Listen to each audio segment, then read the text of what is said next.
आइए देखते मजा आएगा।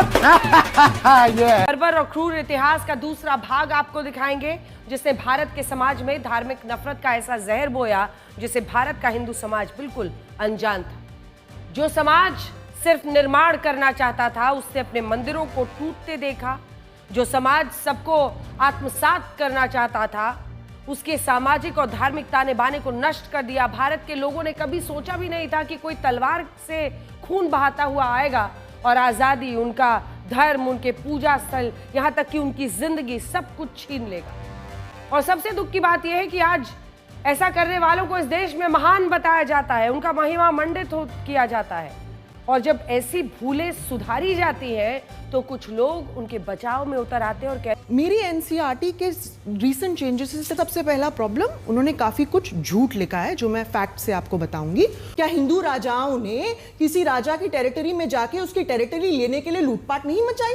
शिवाजी मुझे याद आते हैं। शिवाजी कर्नाटका में जब जो चिक्का राजा वुडेयार थे, अगेन हिंदू राजा, उनके खिलाफ जब कर्नाटक में उन्होंने अटैक किया श्रीरंगपट्टनम में, तो बाकायदा उनके बाखर में लिखा है कि आसपास की सारी जगहों को उन्होंने लूट लिया। फिर आप चोलास को ले लीजिए, राजा चोला 11वीं सेंचुरी के रूलर, बहुत ही महान शासक हैं। उनके बनाए टेंपल पे एक सेकंड आपको टोक रही हूं, क्योंकि आपने छत्रपति शिवाजी महाराज की बात की। उनकी आस्था बहुत लोग रखते हैं, उनको भगवान की तरह पूजते हैं महाराष्ट्र में। और मैं आपसे सिर्फ इतना कहूंगी कि कुछ भी ऐसा ना बोले जिससे किसी की भी भावनाओं को ठेस पहुंचे या उनका अपमान हो। छत्रपति शिवाजी महाराज और उनकी जो लेगेसी है उसको पूरा देश नतमस्तक होकर सलाम करता है। नहीं ऐसे मैं आपसे बस एक रिक्वेस्ट कर रही हूँ, कुछ भी ऐसा ना बोले ताकि लोगों की भावनाओं को ठेस पहुंचे। अपनी बात कंप्लीट की। नहीं, मैं बिल्कुल फैक्ट्स पे बात बोल रही हूँ। फैक्ट से अगर किसी को ठेस पहुंचती है तो it's a very unfortunate thing. मैं बुरा लगा। मैं काउंटर क्वेश्चन आपसे कर रही हूँ कि आखिर आपकी क्या वजह है जिसकी वजह, एक सेकेंड, क्या वजह है जिसकी वजह से आप जो विदेशी यहां पर आक्रांता आए या अग्रेसर आया, वीज़ावी जो यहाँ के राजा थे, उनमें आप कोई भी डिफरेंशिएशन करने को तैयार नहीं। मैं फिर से आपसे पूछ रही हूँ, मेरा प्रश्न सिर्फ इतना है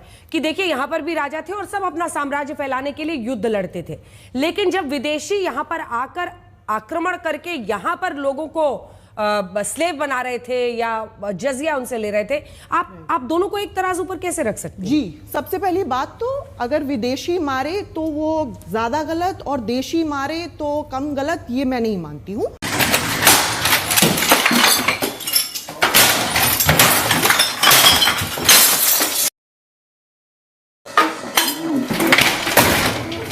दूसरी बात, विदेशी का क्या कॉन्सेप्ट है? आप और मैं बिल्कुल विदेशी है। आर्यंस जो हैं वो 1500 BCE में ईरान से यहाँ आए, तो पूरा का पूरा India he at this particular moment, अपना आप डीएनए चेक करा लीजिए।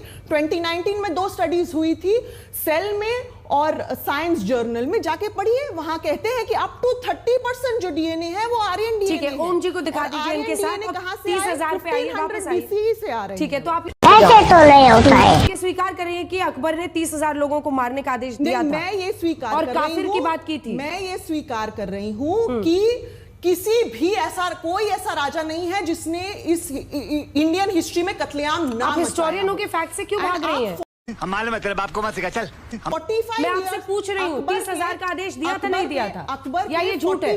अकबर के 45 इयर्स के रेन में आपको बस एक इंसिडेंट मिला और एक इंसिडेंट के बेसिस पे आपने उसको पूरा डिस्कस कर दिया। मैं 15 इंसिडेंट ले आऊंगी चोलास के। अंजना जी दुर्भाग्य से डॉक्टर तो लेने के देने पड़ गए।